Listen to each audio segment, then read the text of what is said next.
అందరికీ పిలవంగానే వచ్చిన దానికి ధన్యవాదాలు తెలియజేస్తున్నాం.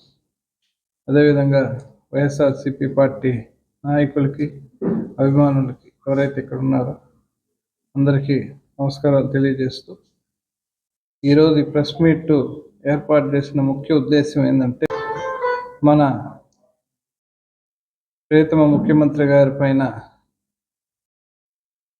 చాలా దుర్మార్గమైన పని, అందులో ప్రజా ఆదరణ అత్యధికంగా సంపాదించిన ముఖ్యమంత్రి అయిన ఇటువంటి దాడుల వల్ల చాలామంది మనోభావాలు కూడా దెబ్బతింటాయి.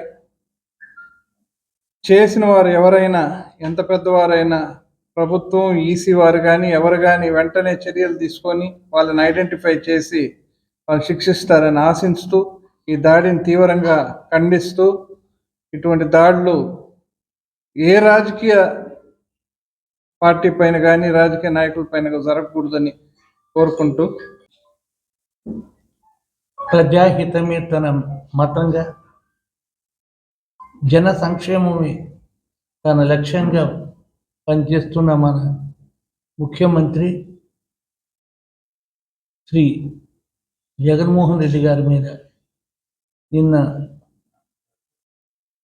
రాయితో జరిగిన దాడిని తీవ్రంగా ఖండిస్తూ, ఇటువంటి దాడులు ఈ ప్రజాస్వామిక దేశంలో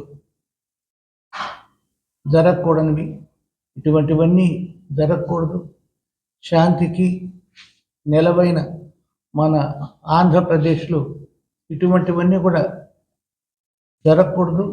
ఏ పార్టీ వాళ్ళకైనా సరే ఇటువంటి హింసా ప్రవృత్తి, హింసా రాజకీయాలు జరగకూడదని తెలియజేస్తూ, ముఖ్యమంత్రి గారి మీద జరిగిన దాడికి మేమందరం కూడా తీవ్రంగా ఖండిస్తూ మా వైఖరిని తెలియజేస్తున్నాం. నమస్కారం.